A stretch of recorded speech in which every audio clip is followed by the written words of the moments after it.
guitar. Hope you're doing well. Today we're doing You Are the Sunshine of My Life by Stevie Wonder. I'm also going to talk about how I arranged this and the process I kind of went through. Now, this song did appear on Talking Book 1972. It also earned Stevie a Grammy Award for Best Male Vocal Pop Performance. This song is in the key of B major, so I went ahead and tuned everything down a half step. So I'm in standard E flat instead of standard E. And we can play these nice chords in the key of C while still being true to the recording. All right, now we're going to talk about a really wonderful thing that's happening in the music of this song. We're in the key of C. Here's a nice C major 9 chord, really nice, okay? But when we get to the second chord, something really interesting starts to happen. We start to have these triads over a certain bass note.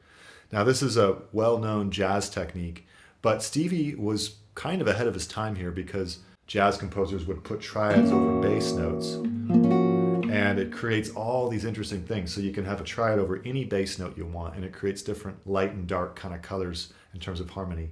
And Stevie's doing it in this song. You know, he was a massive jazz fan. Sir Duke is all about Duke Ellington. So he knew all the jazz stuff. Let me walk us through these chords in the verse, and I think you'll see what I mean in terms of his brilliance here. C major 9, great. From the second chord on, we start having what are called slash chords. So, what do I mean? Well, here's a G triad, all right? If I look at a G chord, barred, take the first 3 strings, I've got a first inversion G triad, all right? I put it over an F bass. Now I have a G over F. So it's kind of a 4 chord, kind of a 5 chord, kind of both, all right? Slash chords are sort of, you know, they defy traditional Roman numerals a little bit. So there you go, G over F. Now he goes to an E minor 7.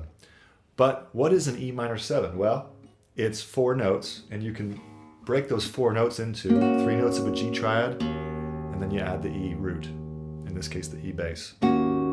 So, G over E, although we should probably call it E minor 7. Next chord is an A chord, but it's an F sharp triad over an A. And this is really interesting. It's got a 13 and a flat 9 in terms of A. So an A13 flat 9, you will see this in jazz quite often, you know, this type of chord. But for our purposes, it's an F sharp triad over A. So he's moving chromatically down from G to F sharp. Next chord is a D minor 7. Again, we'll take the same logic about an E minor 7. You can think of it as we're taking the triad and putting it over a bass. So this is like an F triad over a D bass, otherwise known as D minor 7. Then he goes to a G9 sus4, but it's an F over G as well. So the triad is going down from G to F sharp to F for both the D and G chords. Beautiful stuff. Very Motown sound as well. So the whole thing sounds like this, and I'll call out the triads as I go. C major 9, G over F, G over E, F sharp over A, F over D, F over G. All right?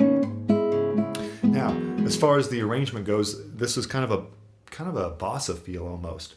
So that is something that we can really take advantage of on guitar because bossa works really well in terms of bass and chord being separated. You got the bass and the thumb, the fingers on the chord.